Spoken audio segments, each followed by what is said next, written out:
Inside J. Welsh & Sons, a store within a store appliance gallery, specializing in designer, professional, and European models. High-end appliances to suit your needs and budget, personalized service, unique touches, appliance gallery, exclusive lines, exceptional service. The Kamloops Broncos have gone through a lot of growing pains, very painful growing pains, in their 9 seasons in the BC Football Conference.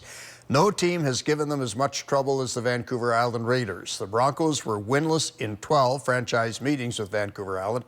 Among the losses, a 97-0 defeat in their first season. Last week in Nanaimo, the Broncos came close to upsetting the Raiders before letting it get away in the second half.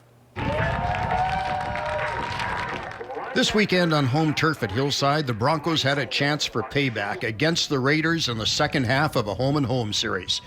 The Broncos received the opening kickoff, marched downfield on 4 first downs, and completed on a 6-yard pass Steve Schuweiler to Derek Yatchison with the convert at 7-0 Kamloops. After the kickoff, Vancouver Island would get to midfield before they're forced to punt on 3rd down. And then in the Broncos' second possession, Schuweiler again goes to his favorite target, Yatchison, for a 44-yard gain down to the Vancouver Island 25. A Raiders penalty, a first down, and 3 plays later at Schuweiler to Yatchison. The Broncos score in their first 2 possessions for a 14-0 lead. That's Yatchison's league-leading 10th touchdown of the season. Vancouver Island answers back quickly on the kickoff return. Tristan Muir takes it 95 yards for the touchdown. The convert is good, and the Broncos' lead is cut in half.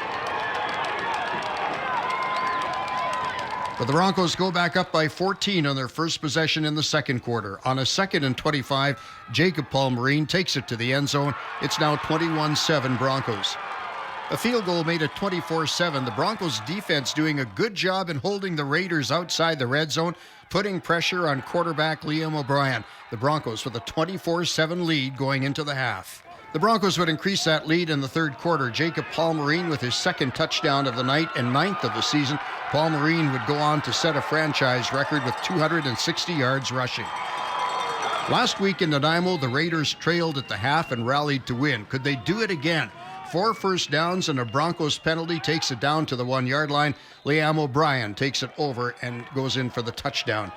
A huge game on defense for Shaquille Lawson. Another shack attack to start the fourth quarter sends the Raiders for a loss. The Broncos take over, and after starting at their own 30 at Schuweiler to Devin Chinshaw, they lead by 24, 38-14. The Raiders get down to 1st and goal, and at the 5, Liam O'Brien takes it in for his 2nd touchdown of the night. Vancouver Island continues the rally with Taylor Fulval taking it in for the major score. The Raiders are good on the 2-point convert. Now they trail by 10.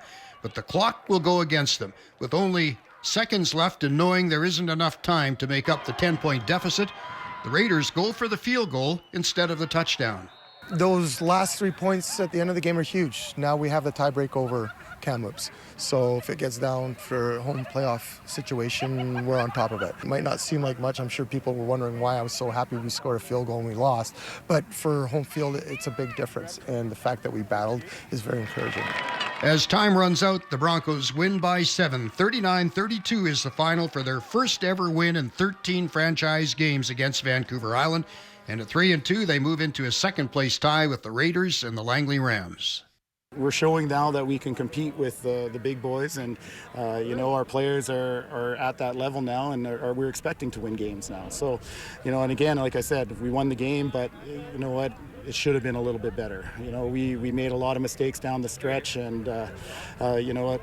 Even though the game at certain points probably was out of reach, I mean, that season series was a big deal to us, and we just let it slip away.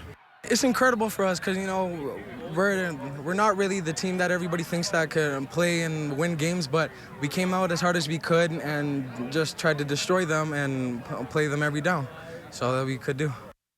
Broncos are going to be on the road the next 3 weeks before they close out the season with home games against the Valley Huskers and the Okanagan Sun.